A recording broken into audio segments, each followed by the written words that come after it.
সূরাতুল আনফালের 2 নম্বর আয়াতে ডাক দিয়া কয়, ও দুনিয়ার গোলাম,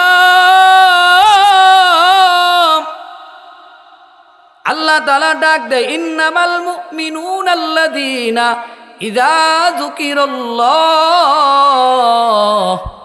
আল্লাহ তাআলা ডাক দিয়া কয়, ইমানদারের 1 নাম্বার গুণ হলো, ইমানদারের অন্তরে যখন আমি আল্লাহর স্মরণ চলে আসবে, ইমানদার আমি আল্লাহর স্মরণ হওয়ার সাথে সাথে তার অন্তরটা থর থর করে কাঁপতে থাকবে। চিল্লায় এখন সুবহানাল্লাহ।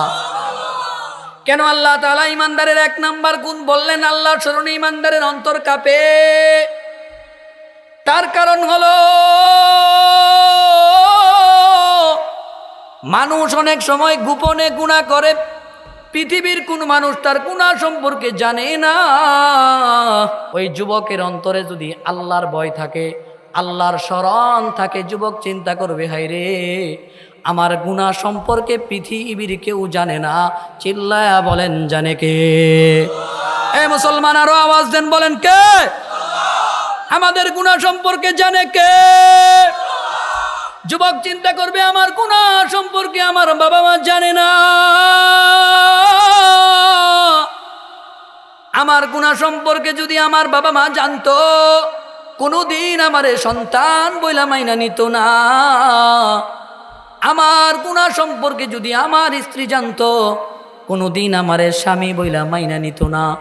আমার গুনাহ সম্পর্কে যদি আমার মুসল্লিরা জানতো, কোনোদিন আমারে ইমাম বইলা মাইনা নিত না। কথা কন ঠিক কিনা? এই কারণে আল্লাহ তাআলা ইমানদারকে জানা দেয়, ও ইমানদার শুনো, ইমানদারের 1 নাম্বার গুণ হবে, ইমানদারের অন্তরের মধ্যে যখন আল্লাহর ভয় চলে আসবে, তো আল্লাহর ভয় আসার সাথে সাথে ইমানদারের অন্তরটা থরথর করে কাঁপতে থাকবে। আর ইমানদারের অন্তর আল্লাহর ভয়ে যদি থরথর করে কাঁপে, ইমানদার কোনোদিন বরচাপা বাজারে চায়ের স্টলে বসে টিভি দেখতে পারে না। কথা কন ঠিক কিনা? এ কারণে আল্লাহ তাআলা বলেন, গোলাম,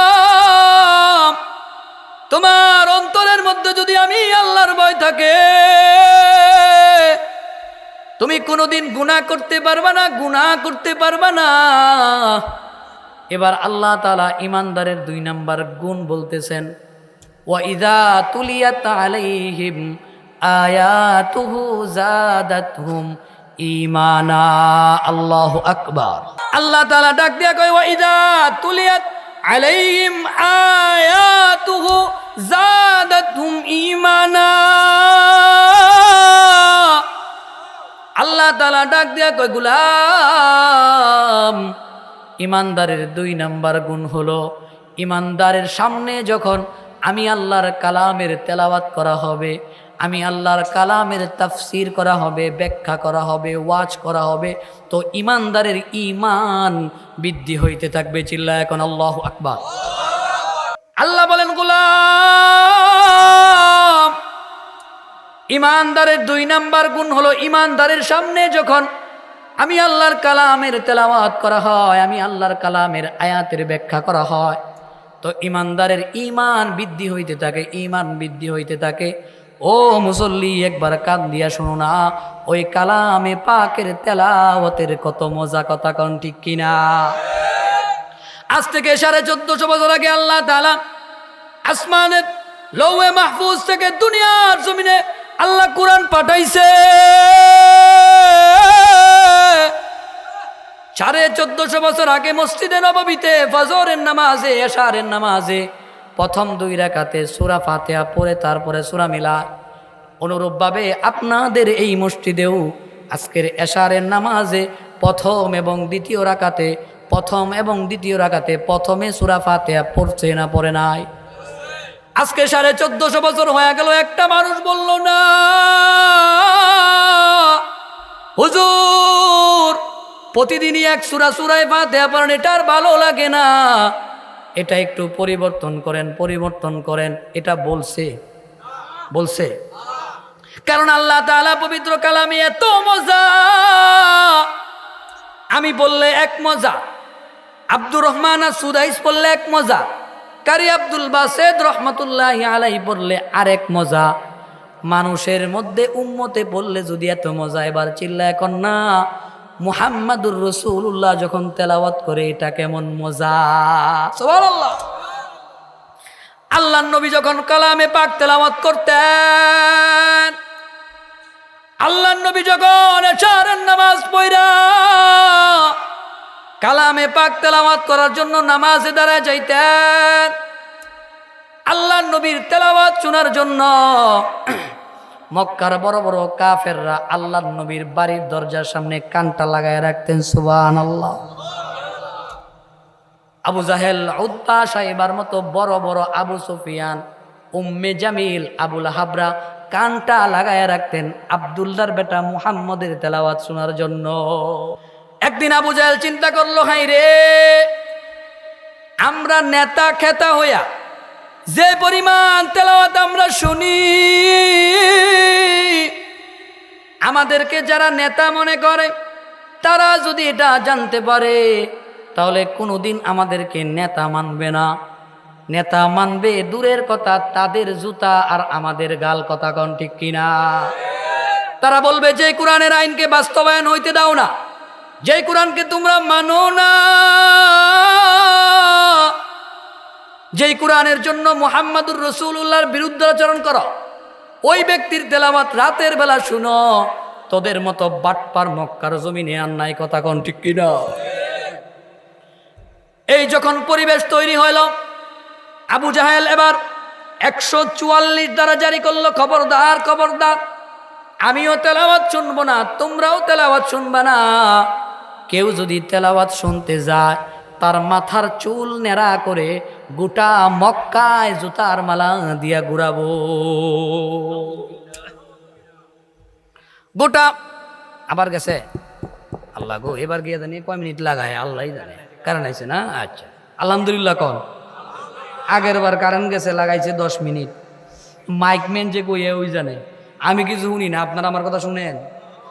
ওয়াজ এমনি না, ওয়াজ করার সিস্টেম আছে। সিস্টেম কি জানেন?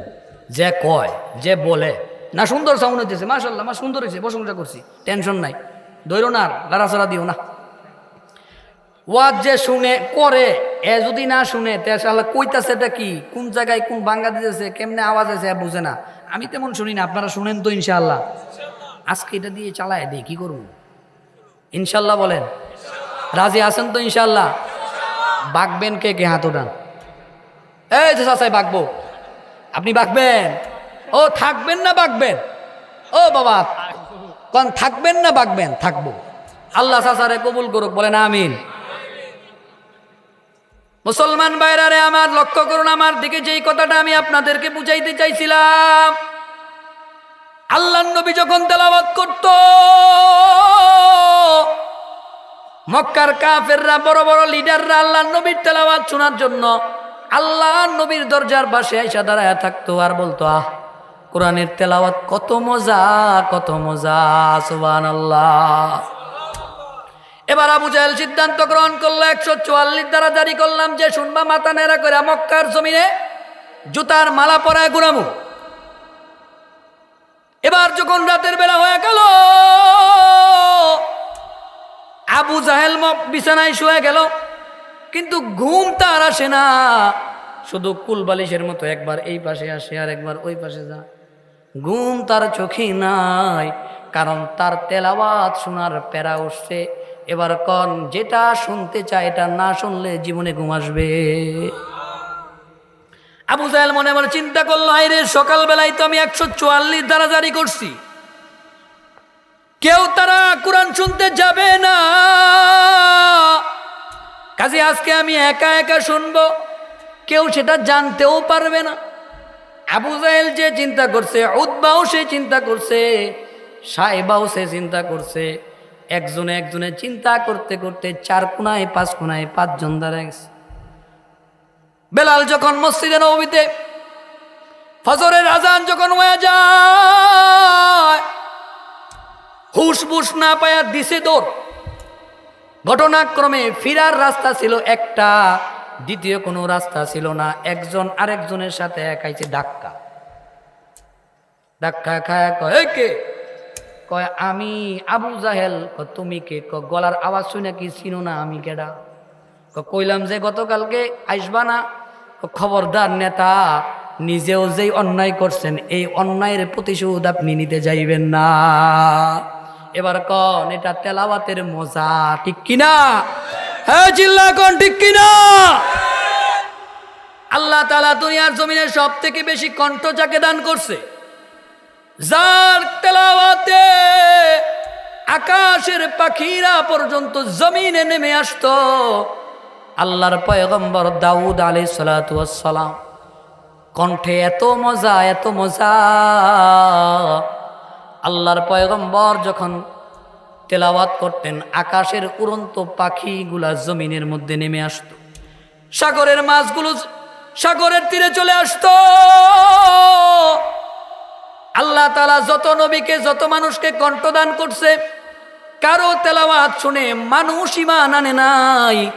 কিন্তু আপনার আর আমার নবী মুহাম্মদুর রাসূলুল্লাহ যখন তেলাওয়াত করতেন, তেলাওয়াত শুনেই কালিমা পড়ছে লক্ষ লক্ষ মানুষ। সুবহানাল্লাহ।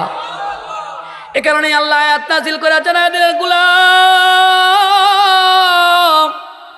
ওয়া ইযা তুলিয়াত আলাইহিম আয়াতুহু যাদাতুহুম ঈমানা। আল্লাহ তাআলা ডাক দিয়া কয়, গোলাম, ইমানদারের 2 নাম্বার গুণ হলো, ইমানদারের সামনে যখন আমার কালামের তেলাওয়াত করা হবে, ইমানদার তার ঈমান বৃদ্ধি হইতে থাকবে। সুবহানাল্লাহ। এখন কথা হলো, যারা আওয়াজ শুনতেছে, যারা চায়ের স্টলে বসে আড্ডা মারতেছে, যারা বেলার মধ্যে ঘুরতেছে, মহিলা প্যান্ডেলের সামনে ঘুরতেছে, যেই সমস্ত মা বোনেরা মহিলা প্যান্ডেলে বসে বসে পুতের ছেলের বউয়ের গল্প করতেছে, এবার কর না তারা কি 2 নাম্বার গুণ অর্জন করতে পারছে? পারে নাই। এবার আল্লাহ রাব্বুল আলামিন ইমানদারের 3 নাম্বার গুণ বলেন।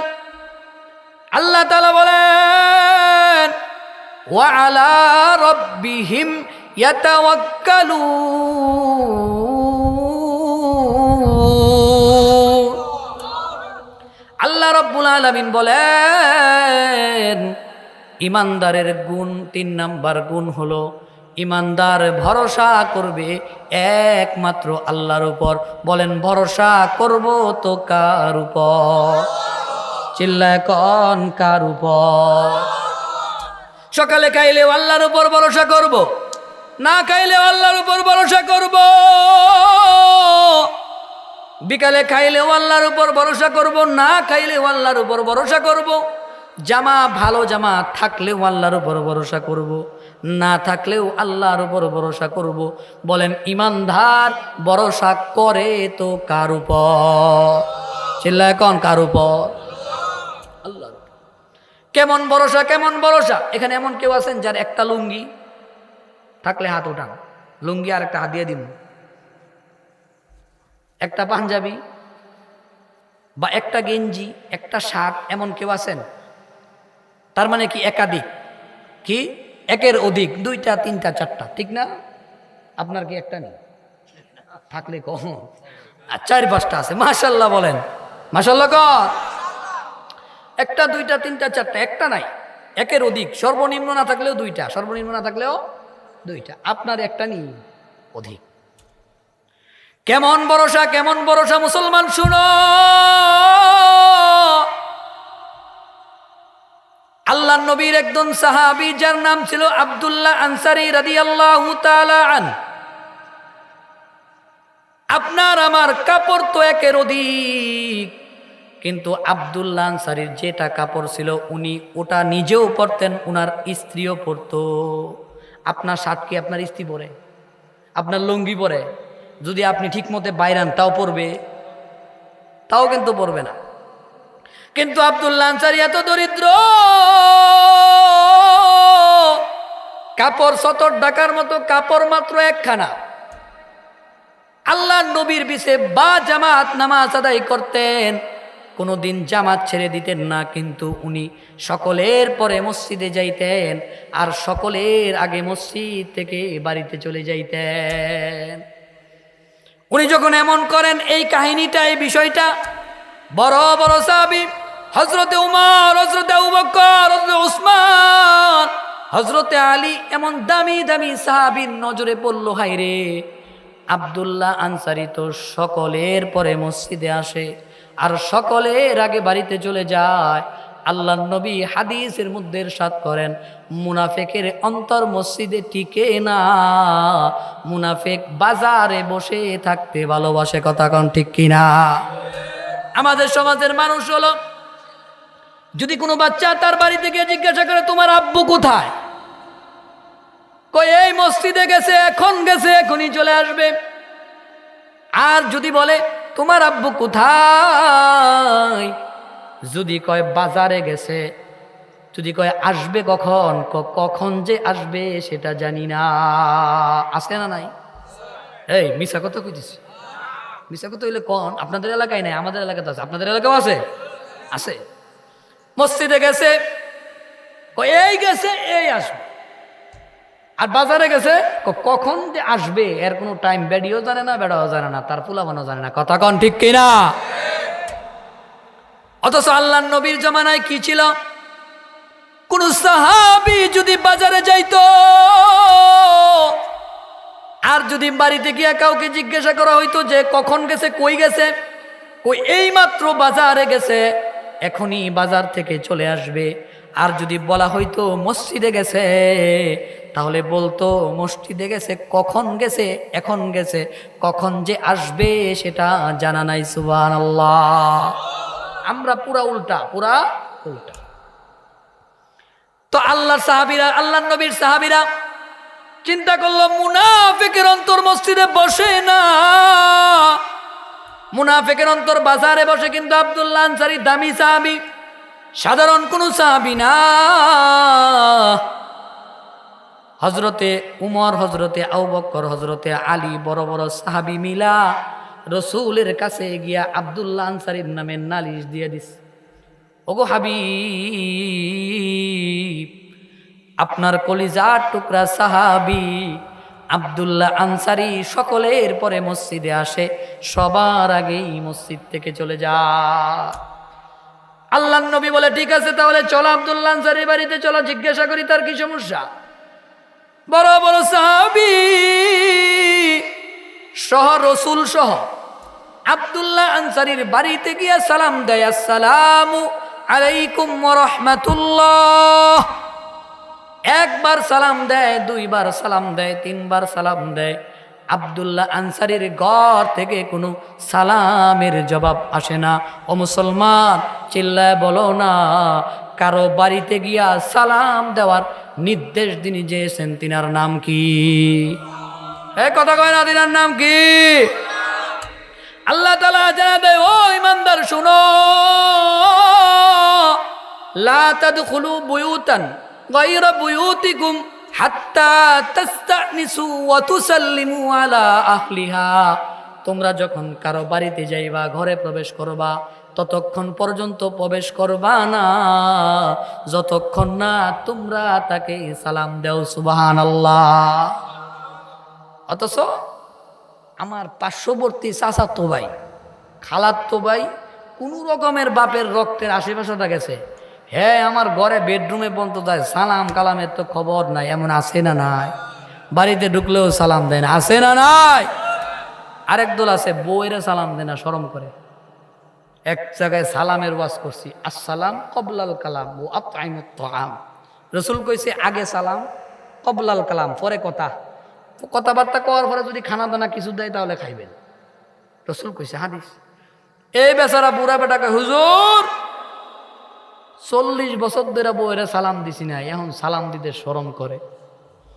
এই আপনারা বউয়েরা সালাম দেন? কে দেন হাত উঠান? কে বউয়েরা সালাম দেন হাত উঠান? একজনও নাই। মাশাল্লাহ মাশাল্লাহ। এই যে একজন আছে যে, নাকি আপনারা ডরে হাত উঠান না, ভয় পান আমারে?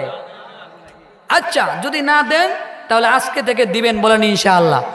দুইটা হাত উঠায় দেখান, কে কে বউরে সালাম দিবেন, হাত উঠান। এই যে যারা, তুমিও উঠাইছো বেটা, বিয়ে করছে নি বেটা? তুই তুই বিয়ে করছ? হ্যাঁ উঠাইছে। বিয়া করলে দিবা, দিবা তো ইনশাল্লাহ? হ্যাঁ হ্যাঁ, বিয়া করলে দিব। এই হাত উঠানোর উদ্দেশ্য আছে তো, জানেন? হ্যাঁ, বিয়া করতে মন চায়, মনে হয় বিয়া করায় না বাইতে। এটা দিয়ে বুঝাইছে কি, আব্বা চাচা দাদা যারা আছেন শুনেন, এই যে আমি হাত উঠাইলাম, আমার কিন্তু এই হাত না, এই হাত হইলো বিয়া করার উঠানোর হাত। কথা কন ঠিক কিনা? সালাম দেওয়ার নির্দেশ যিনি দিয়েছেন, ইমানদারের আওয়াজে বলেন কে? এই অনুপাতে আল্লাহর রাসূল আব্দুল্লাহ আনসারীর বাড়িতে দাঁড়ায়া সালাম দেয়, আসসালামু আলাইকুম ইয়া আব্দুল্লাহ। একবার দেয়, দুইবার দেয়, তিনবার দেয়, কোনো উত্তর আসে না। এবার আল্লাহর রাসূলের সাহাবীরা বলে, ইয়া রাসূলুল্লাহ, মনে হয় আব্দুল্লাহ আনসারী বিজি আছে বা বাড়িতে নাই, যার কারণে কোনো উত্তর আসে না। আল্লাহ রসুল এবার বললেন, ঠিক আছে চলো মসজিদে নববীতে যাই। আল্লাহ রসুল যখন রওনা হইলেন,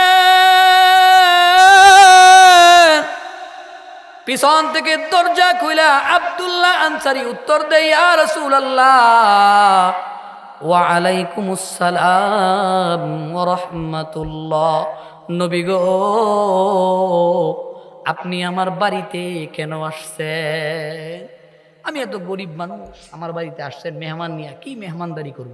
কারো বাড়িতে মেহমান গেলে মেহমানদারি করাটা কি সুন্নাত? কি সুন্নাত নাকি? আমি জেলার নাম বলবো না, আমি শুনছি এটা যুগও হইতে পারে। কোন জেলার মানুষ জানি এমন আছে, গেলে জিজ্ঞাসা করে খায়া আইছেন না গিয়া খাইব।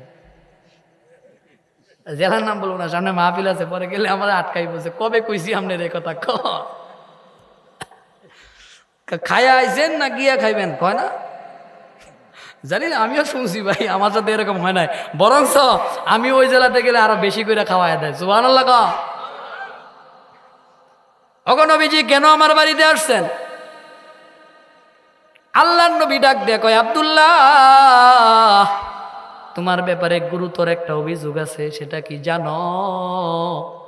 তোমার ব্যাপারে অভিযোগ হলো তুমি নাকি সবার পরে মসজিদে যাও আর সবার আগে মসজিদ থেকে চলে আসো, জবাব দাও। এই অভিযোগের কথা যখন আব্দুল্লাহ আনসারী শুনলেন, আব্দুল্লাহ আনসারী চোখ দিয়া ঝরঝর করে পানি পড়তেছে আর বলতেছে, ইয়া রাসূলুল্লাহ, অভিযোগ যেটা আপনি শুনছেন সত্য, কিন্তু অভিযোগের পিছনে একটা গুরুত্বপূর্ণ রহস্য আছে। ইয়া রাসূলুল্লাহ, আমার বাড়িতে আমি এবং আমার স্ত্রী উভয়ের মাত্র ৭০ টাকার একটা কাপড়। মসজিদ থেকে যখন বেলাল আযান দিয়ে দেয়, আমি নামাজ পড়ার জন্য ওই কাপড়টা পরে আমার স্ত্রীটাকে ঘরের মধ্যে গর্ত করে ওখানে রেখে আমি মসজিদে চলে যাই। মসজিদে যাইতে যাইতে আপনি রাসূল নামাজে দাঁড়ায়া যা। ইয়া রাসূলুল্লাহ, আপনি যখন নামাজ শেষ করেন সালাম ফিরেন হাবিব, আমারও তো মনে চায় আপনার নুরানি চেহারার দিকে তাকায় থাকি, আপনার নুরানি জবান দিয়ে কথাগুলো শুনি, মনে চায়। কিন্তু আমি চিন্তা করি, আমি বাড়িতে আসলে কাপড়টা খুলে দিলে আমার স্ত্রীও নামাজ আদায় করবে। সুবহানাল্লাহ। ইয়া রাসূলুল্লাহ, এই কারণে আমি আপনার মসজিদে সর্বশেষ ঢুকি। আপনি যখন সালাম ফিরান, সালাম ফিরানোর সাথে সাথে আমি বাড়িতে চলে আসি। এই কথা যখন আব্দুল্লাহ আনসারী রাসূলকে শুনায় দিল,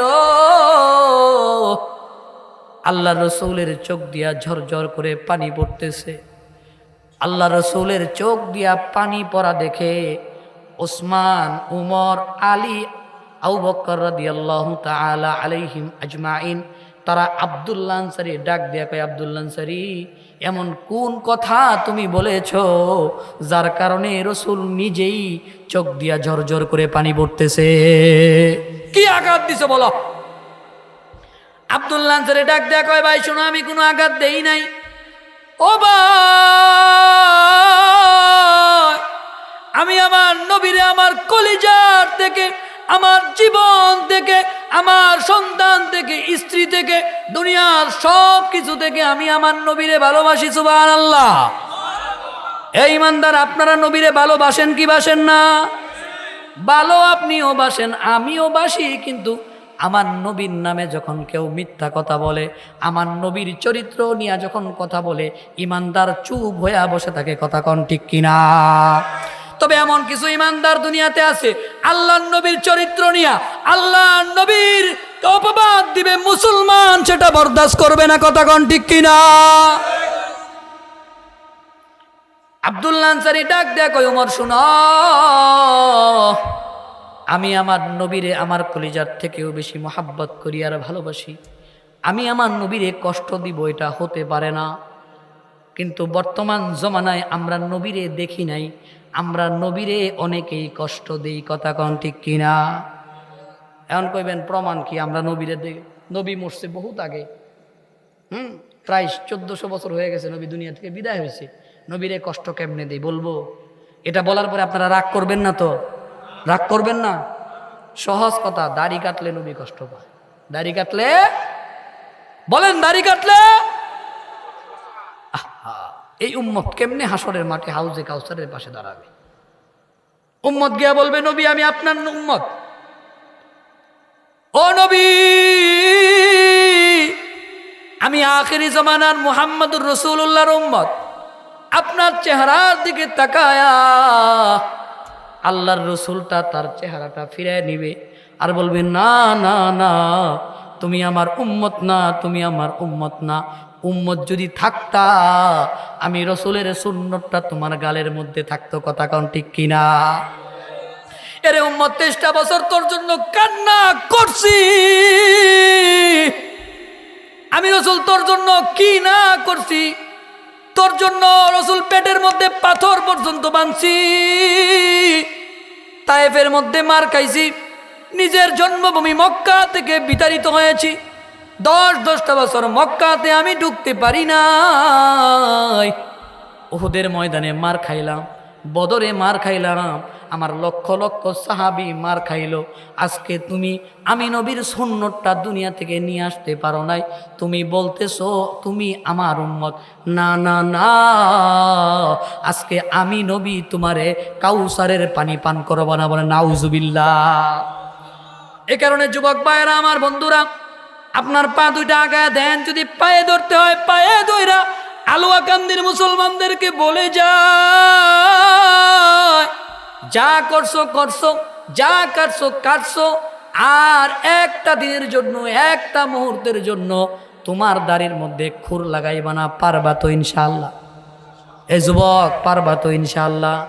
তুমি যদি কও দাড়ি রাখলে সৌন্দর্য নষ্ট হয়, তাহলে আমি বলবো কোনো হিংসা না, আমার দিকে তাকাও। কি আমারে খুব খারাপ লাগে?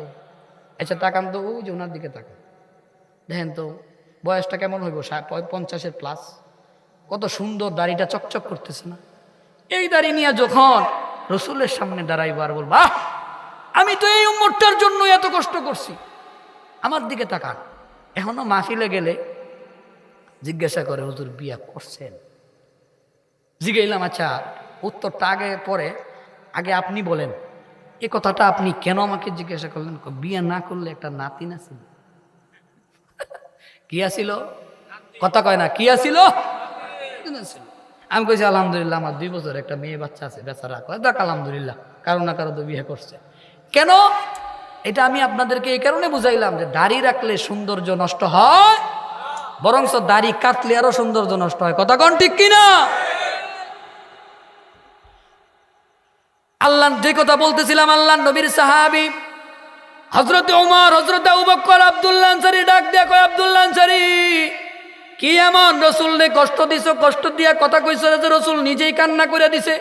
এক তো সালাম দেওয়ার সাথে সাথে দরজা খুলো নাই, সালাম দেওয়ার সাথে সাথে তুমি দরজাটা খুলে দাও নাই।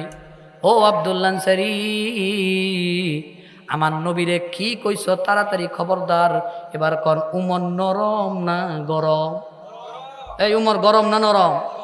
কেমন গরম জানেননি? উমর যেই রাস্তা দিয়া একবার যায় 40 দিন মিস্টার ইবলিশ আর ওই রাস্তা দিয়া যায় না, এত গরম। হ্যাঁ, ইসলাম যখন গ্রহণ করছে, লম্বা ঘটনা, ওইদিকে যাব না। উনি যখন উনার ভগ্নিপতির বাড়িতে গিয়ে দেখলেন উনার ভগ্নিপতি আর উনার বোন মুসলমান হয়ে গেছে, সূরা তোহা শুনতেছিলেন, এই সূরা তোহার তেলাওয়াত শুনে উনি কালিমা পড়ে বলছে সুবহানাল্লাহ। আল্লাহ রসুলের সামনে গিয়ে কই, ইয়া রাসূলুল্লাহ, আমরা যেই ধর্ম পালন করি এই ধর্ম পালন করলে কি জান্নাতে যাওয়া যায় না? কহ যাওয়া যায়। আর তারা যে জন্ম পালন করে এটা পালন করলে কি জাহান্নামে যাওয়া লাগবে না? কহ যাওয়া লাগবে। তো তারা যদি জাহান্নামে যায় আর আমরা যদি জান্নাতে যাই তাহলে আমরা নামাজ গোপনে পড়বো কেন? আজকে আমরা নামাজ প্রকাশ্যে পড়বো ইনশাআল্লাহ। হযরত ওমর এক পাহাড়ের উপর দাঁড়া গেলেন, উঁচু জায়গায় দাঁড়ায় ভাষণ দিতেছে, না মক্কার কাফেরবাসী চিনো, আমি উমর, খাত্তাবের ছেলে উমর, আমার দিকে তাকাও। কে চায় তার স্ত্রীকে বিধবা করতে? কে চায় তার সন্তানকে এতিম করতে? কে চায় তার বাবার মার বুককে খালি করতে? সেজন্য আমি উমরের সম্মুখীন হয়। আজ থেকে মুসলমানেরা প্রকাশ্যে আজান দিবে, প্রকাশ্যে নামাজ পড়বে, বলেন সুবহানাল্লাহ। উমর কালিমা যখন গ্রহণ করছে, সাহাবীরা এত জোরে নারায়ে তাকবীরের স্লোগান দিছে, সাহাবীরা বলেন যে আমার মনে হইতেছে উহুদ পাহাড়গুলো থর থর করে কাঁপতেছে, বলেন সুবহানাল্লাহ। এবার বোঝেন উমর কেমন গরম। হযরত উমর কয়, সাবধান, ক তাড়াতাড়ি ক, কি কইছ? আব্দুল্লাহ আনসারী ডাক দিয়ে কয়, ভাই উমর, আমি আমার হাবিবকে তেমন কিছু বলি নাই। ও উমর শুনো, তোমরা যেই অভিযোগটা আমার ব্যাপারে নিয়ে আসছো, এই অভিযোগের উত্তর হলো আমার স্বামী আর স্ত্রী মিলে দুইজনের মিলে একটা মাত্র 70 টাকার কাপড়। এই কারণে ভাই উমর, আমি মসজিদে সবার পরে যাই, মসজিদ থেকে সবার আগে চলে আসি। এই কথা যখন হযরতে উমর শুনলেন, এত গরম মানুষ পর্যন্ত নরম হয়ে গেলেন। সাথে সাথে উমর, উসমান, আবু বকরের চোখ দিয়া ঝরঝর করে পানি পড়তেছে আর বলতেছে, আব্দুল্লাহ আনসারী রে, আজকে তোমার এত অভাব, তোমার এত অভাব। মুসলমান, একবার দিলের কানটা লাগাও না, চিন্তা করে দেখো না, আব্দুল্লাহ আনসারী একটা কাপড় স্বামী স্ত্রী মিলে 2 বেলা কেন 1 বেলাও পেট ভরে খেতে পারতেন না। ওই মানুষটাও ভরসা করেছেন কার উপর? ইমানের আওয়াজে কোন কার উপর? আরো জোরে কোন কার উপর? আল্লাহর উপর আব্দুল্লাহ আনসারী ভরসা করছে। আল্লাহর রাসূল আব্দুল্লাহ আনসারীর উঠানের দিকে তাকায়া দেখলেন, আব্দুল্লাহ আনসারীর 2 জন সন্তান ছিল। আব্দুল্লাহ আনসারী খেজুরের গাছের সাথে সন্তানগুলোরে বেঁধে রাখছে। নবী আমার সন্তানগুলোর কাছে গিয়ে কয়, সন্তান, তোমরা কি আব্দুল্লাহ আনসারীর সন্তান? কয়, হ্যাঁ ইয়া রাসূলুল্লাহ, আমাদের পিতার নাম আব্দুল্লাহ। তাহলে তোমাদেরকে কেন বেঁধে রাখছে? সন্তানগুলো ডাক দিয়ে কয়, হাবিব, আমরা বড় গরিব মানুষ, পরার মতো কাপড় নাই, খাবার মতো ঘরে কোনো খাবার নাই। ইয়া রাসূলুল্লাহ, আমাদের যখন খিদা লাইগা যায়, আমরা আমাদের অন্তরের খিদাকে সহ্য করতে পারি না। ইয়া রাসূলুল্লাহ, এই যে আপনি দেখতেছেন খেজুরের বাগানটা, এটা আমাদের না, এটা হলো ইহুদির খেজুরের বাগান, কিন্তু খেজুরের বাগানের ডালপালা সব আমাদের উঠানে। ইয়া রাসূলুল্লাহ, ওই খেজুরের গাছ থেকে খেজুর জমিনে পড়ে, আমরা তো ছোট মানুষ, ক্ষুধার তাড়না সহ্য করতে পারি না, পেটের ক্ষুধার তাড়না বরদাস্ত করতে পারি না, আমরা ওই খেজুরগুলো খেয়ে ফেলি। আমাদের আব্বা বলে, যদি কারো পেটের মধ্যে হারাম যায়, ওই মানুষটার দোয়া আল্লাহ কবুল করে না। ইয়া রাসূলুল্লাহ, এই কারণে আমাদের আব্বা আমাদেরকে খেজুর গাছের মধ্যে বেঁধে রাখছে, আমাদের অভাবের কারণে যেন আমরা হারাম না খাই। এই কথা যখন শুনলেন, এবার রসুল ছোট বাচ্চা যেমনে কান্না করে, রসুলও ঠোঁট ভেঙে ভেঙে কান্না করতেছে না, ডাক দিয়ে কই, সাহাবা, ও আমার কলিজার টুকরা সাহাবা, দেখছ দেখছ আব্দুল্লাহ আনসারী এত গরিব, এত গরিব, তার সন্তানগুলারে একটা হারাম খেজুরও খাইতে দেয় না। সুবহানাল্লাহ। এবার আব্দুল্লাহ আনসারীকে ডাক দেয়া কয়, আব্দুল্লাহ আনসারী, তুমি তোমার সন্তানগুলোরে কেন বেঁধে রাখছো? আমার দিকে লক্ষ্য করেন, তুমি তোমার সন্তানগুলোরে কেন বেঁধে রাখছো আব্দুল্লাহ আনসারী? আব্দুল্লাহ আনসারী ডাক দেয়া কয়, ইয়া রাসূলুল্লাহ, আপনি তো জানেনই কেন বেঁধে রাখছি। এবার আল্লাহর রসুল সাহাবায়ে কেরামকে ডাক দেয়া কয়, কে আছো গো, কে আছো? আমার আব্দুল্লাহ আনসারীর জন্য এই খেজুরের গাছটাকে ক্রয় করে দিবা। আমি কথা দিলাম, আমি আব্দুল্লাহ আনসারী তার বন্ধু হয়ে যাব। চিল্লায় এখন সুবহানাল্লাহ। হযরতে ওসমান দাঁড়ায় গেল, ইয়া রাসূলুল্লাহ, আমি আপনার জন্য খেজুরের গাছটাকে ক্রয় করে আনবো। এই কথা বলে উসমান রাদিয়াল্লাহু তাআলা আনহু ইহুদির বাগানে চলে গেলেন, ইহুদিকে খুঁজতে লাগলেন। ইহুদিকে গিয়া বলেন, ও ইহুদি ভাই, ওই যে আব্দুল্লাহ আনসারীর বাড়ির পাশে তোমাদের যে খেজুরের বাগান, এই খেজুরের বাগানের এই গাছটা যদি তুমি আমাকে দাও, বলো বিনিময় কি নিবা? আপনাদের কি খারাপ লাগতেছে? তাহলে এদিকে দেন মনোযোগ। এবার আব্দুল্লাহ আনসারী ওই ইহুদি বলতেছে, এ উসমান, তোমার তো শত শত খেজুরের গাছ আছে, বাগানও আছে, হঠাৎ করে কেন তুমি এই খেজুরের গাছটা ক্রয় করার জন্য বলতেছো? হযরতে উসমান রাদিয়াল্লাহু তাআলা আনহু বলেন, এত কিছু জানার তোমার দরকার নাই, তুমি বলো বিক্রি করবা কিনা, আর বিনিময়ে কি নিবা? তো ইহুদি বুঝে ফেলছে যে আব্দুল্লাহ আনসারীর বাড়ির পাশে যে খেজুরের বাগান, উসমান কেন এটা কিনতে আসলো? তার তো হাজার শত শত বাগান আছে, হাজার হাজার খেজুরের গাছ আছে, তার এটা কেন দরকার হইল? সে বলল, এখানে একটা ব্যবসা করা যাবে। কি করা যাবে? ওই যে ইহুদি, বর্তমান ওই ইহুদির চেলাপেলা এখনো বাংলাদেশে আছে না নাই? প্রমাণ জানেন? প্রমাণ হইল কিছুদিন আগে মাইলস্টোন উত্তরে একটা স্কুলে আগুন লাগছে, আপনারা জানেন? ওই আগুন লাগার পরে 2 লিটার পানি বিক্রি হয়েছে 1000 টাকা। বলেন নাউজুবিল্লাহ, না সুবহানাল্লাহ কইবেন? কি পরিমাণ জালেম আর কি পরিমাণ বেঈমান আর মুনাফিক কইলে কোন মুসলমান যখন বিপদে পড়ে ওই মুসলমান থেকে বেশি অর্থ গ্রহণ করে। কথা বলেন ঠিক কিনা? ইহুদিও চিন্তা করছে ব্যবসা এবার করব, যেহেতু সুযোগ পাইছি। আব্দুল্লাহ আনসারীর জন্য বাড়ির পাশে যে খেজুরের গাছ, ইহুদি এবার ডাক দিয়া কয়, উসমান, তোমার একটা বাগান আছে, যেই বাগানের মধ্যে 50-100টা খেজুরের গাছ, এবং ওই খেজুরগুলা অনেক সুস্বাদু, অনেক চমৎকার স্বাদ। তুমি যদি ওই খেজুরের বাগানটা আমার কাছে বিনিময় দাও, তাহলে আমি তোমাকে বিনিময়ে একটা খেজুরের বাগান দিব।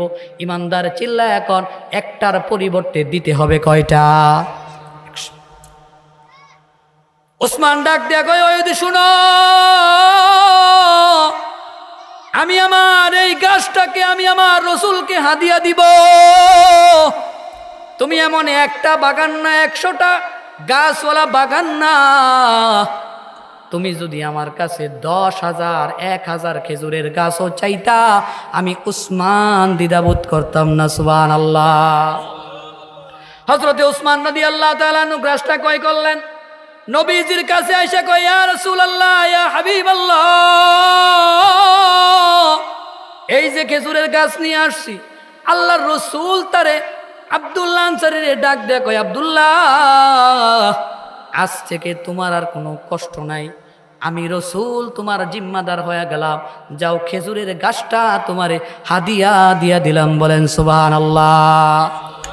মুসলমান ভাইরা, আমি আপনাদেরকে যে কথাটা বুঝাইতে চাইছিলাম, ইমানদারের 3 নাম্বার গুণ হলো ওয়ালা রাব্বিহিম ইয়াতাওয়াক্কালুন।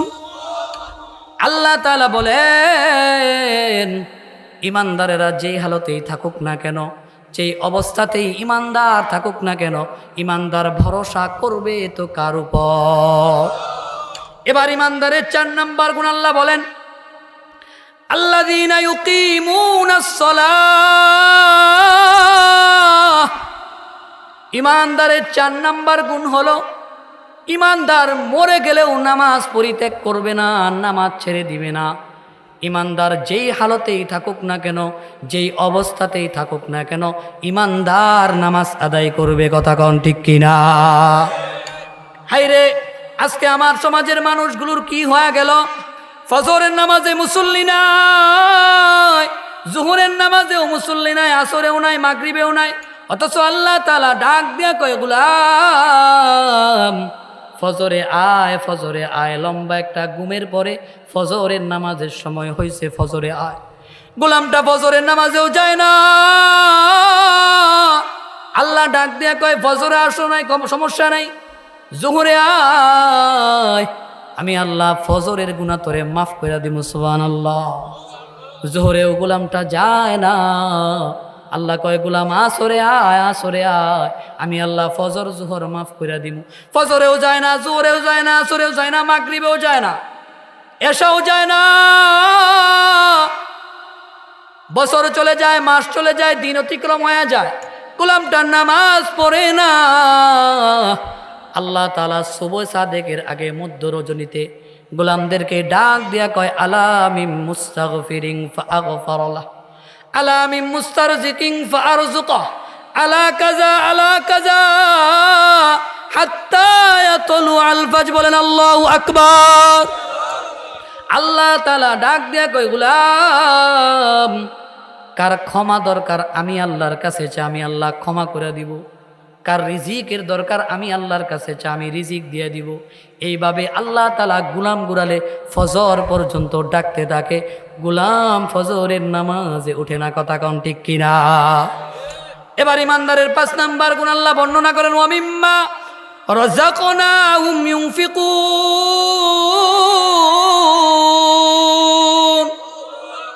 আল্লাহ তাআলা ডাক দিয়া কয়, গোলাম ইমানদারের 5 নাম্বার গুণ হলো, ইমানদারকে আমি আল্লাহ যত অর্থ সম্পত্তি দিয়েছি সে নিজেও তা ভক্ষণ করবে, অপরকেও তা দান করবে। সুবহানাল্লাহ। আল্লাহ তাআলা সূরাতুল আনফালের 2 এবং 3 নম্বর আয়াতের মধ্যে এই 5টা গুণ ইমানদারকে অর্জন করার কথা বললেন। এবার আল্লাহ ডাক দেয়া কয়, গোলাম এই 5টা গুণ যদি কোনো যুবক, কোনো বৃদ্ধ, কোনো মহিলা, কোনো মা, কোনো বোন অর্জন করতে পারে, আমি আল্লাহ পুরস্কার দিব 3টা। চিল্লা এখন কয়টা? আওয়াজ হয় নাই, জোরে কন। পুরস্কার শোনার দরকার আছে না নাই? আল্লাহ রাব্বুল আলামিন বলেন, উলাইকা হুমুল মুমিনুনা হাক্কান। এই 5টা গুণ, যে 5টা গুণ আমি আপনাদেরকে সবক দিলাম, মুজাকারা করলাম, তাকরার করলাম, আল্লাহ তাআলা কয় এই 5টা গুণ যেই মানুষটা অর্জন করতে পারবে তারা হলো খাঁটি মুমিন। সুবহানাল্লাহ। আমি আল্লাহ তাআলা সার্টিফিকেট দিলাম তারা খাঁটি মুমিন। এবার পুরস্কার হলো লাহুম দারাজাতুন ইনদা রাব্বিহিম, আল্লাহর পক্ষ থেকে তাদের মর্যাদাকে বাড়ায় দেওয়া হবে। বলেন সুবহানাল্লাহ। আল্লাহ তাআলা 1 নাম্বার পুরস্কার দিলেন, লাহুম দারাজাতুন ইনদা রাব্বিহিম, আল্লাহর পক্ষ থেকে তাদের ইজ্জত, তাদের সম্মান আল্লাহ বাড়ায় দিবে। বলেন সুবহানাল্লাহ। 2 নাম্বার পুরস্কার মালিক বলেন, ওয়া মাগফিরাহ, আমি আল্লাহ পিছনের সমস্ত গুনাহ খাতাগুলো মাফ করে দিব। সুবহানাল্লাহ। 3 নাম্বার গুণ আল্লাহ বলেন, ওয়ারিজকুম কারীম, আমি আল্লাহ তাআলা তার জন্য উত্তম রিজিকের ব্যবস্থা করব। সুবহানাল্লাহ। এই কারণে এবার বলেন, এই 5টা গুণ আমাদের অর্জন করার দরকার আছে না নাই? আল্লাহ রাব্বুল আলামিন আমাদের সকলকে এই 5টা গুণ অর্জন করার তৌফিক দান করেন। বলেন আমিন। ইনশাআল্লাহ। আমি আপনাদের এই এরিয়ায় ইতিপূর্বেও এসেছি, সামনেও ইনশাআল্লাহ আসবো। কিছুদিন 2 দিন আগে ওই যে বড় চাপা পূর্বপাড়া হাফিজিয়া মাদ্রাসা আছে, ওখানেও এসে গিয়েছি। গত বছর কৃষ্ণপুর এক জায়গায় আসছি, আগামীতে সামনেতেও ইনশাআল্লাহ আসবো। নাইম কবরস্থানে হয়তোবা, সম্ভবত ইনশাআল্লাহ আসতেও পারি। তো তো দাওয়াত রইল ইনশাআল্লাহ, আবারও আপনাদের সাথে দেখা হবে। দুনিয়াতে যদি আর দেখা নাও হয়, জান্নাতে দেখা হবে ইনশাআল্লাহ। কন জোরে কন ইনশাআল্লাহ। আল্লাহ রব্বুল আলামিন আমাদের সকলকে এই